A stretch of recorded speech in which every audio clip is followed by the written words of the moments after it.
તો આ સાથે રાજકોટથી સમાચાર સામે આવ્યા છે। રાજકોટથી સમાચાર પ્રાપ્ત થયા છે, જેમાં રાજકોટમાં રાણી લક્ષ્મીબાઈ સ્વરક્ષણ યોજના કૌભાંડનો મામલો સામે આવ્યો છે। કોન્ટ્રાક્ટર રણજીત ચૌહાણ સહિતના કોચ મીડિયા સામે આવ્યા છે।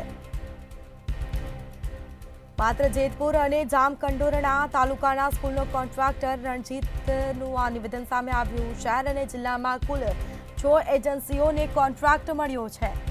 દરેક સ્કૂલમાં ટ્રેનિંગ સમયે ફોટોગ્રાફ્સ લેવામાં આવે છે।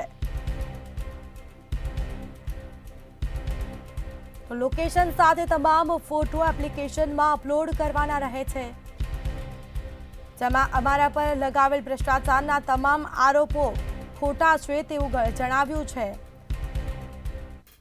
જેની અંદર ઘણું એવું કહેવામાં આવ્યું હતું કે હું 7 વર્ષથી તાલીમ કરાવું છું, તાલીમ વગરના કોચ પાસે તાલીમ કરાવું છું। આ બધા આક્ષેપો ખોટા છે। પછી એની અંદર એવું આપવામાં આવ્યું હતું કે ભાઈ જે પેમેન્ટ આવે છે, જે સ્કૂલ વાઇઝ 15,000 ની ગ્રાન્ટ છે એ બારોબાર ચવાઈ જાય છે, અથવા 10% કામ થાય છે અને 90% કામગીરીના પૈસા ખીચામાં વહી જાય છે। આ બધી જ વસ્તુ ખોટી છે। ટેન્ડરિંગ પ્રક્રિયાની પહેલા વાત કરી દઉં તો ટેન્ડર મારી પાસે ફક્ત 2 તાલુકાનું છે। 2 તાલુકાની અંદર હું કામ કરું છું, રાજકોટના, બીજા તાલુકામાં કામ કરતો નથી। બીજા ઘણા જિલ્લાનો ઉલ્લેખ કરવામાં આવ્યો છે।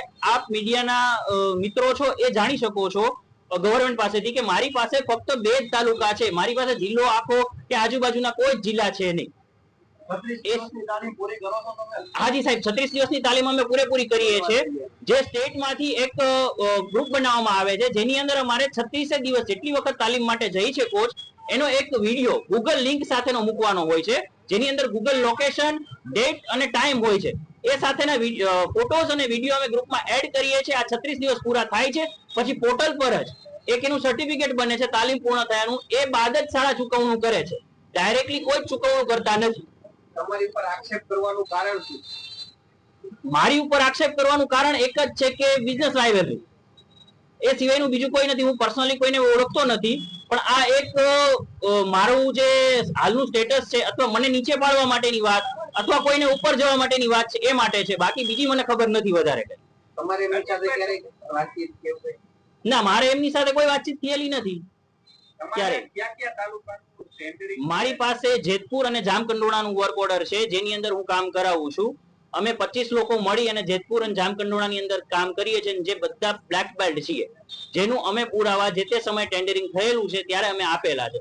બીજો એક મુદ્દો એવો હતો કે ટેન્ડરિંગ થતું નથી, ડાયરેક્ટલી કામ આપી દેવામાં આવે છે અમને, જે તદ્દન ખોટી વાત છે। મારી પાસે પુરાવાઓ છે જેની અંદર ટેન્ડરિંગ થાય છે, સરકાર દ્વારા ટેન્ડર પાડવામાં આવે છે, કોઈ પણ વ્યક્તિ ભરી શકે છે, કોઈ પણ એમાં પાર્ટિસિપેટ કરી શકે છે, લોએસ્ટ પ્રાઇસ હોય એને કામ આપવામાં આવે છે। આ સરકારનો નિયમ છે ટેન્ડરિંગનો, જેની અંદર ભાગ લઈને અમે એમાં ક્વોલિફાય થયેલા છીએ। એટલે ડાયરેક્ટ કોઈ અમને કામ આપે છે એવી કોઈ વાત છે જ નહીં।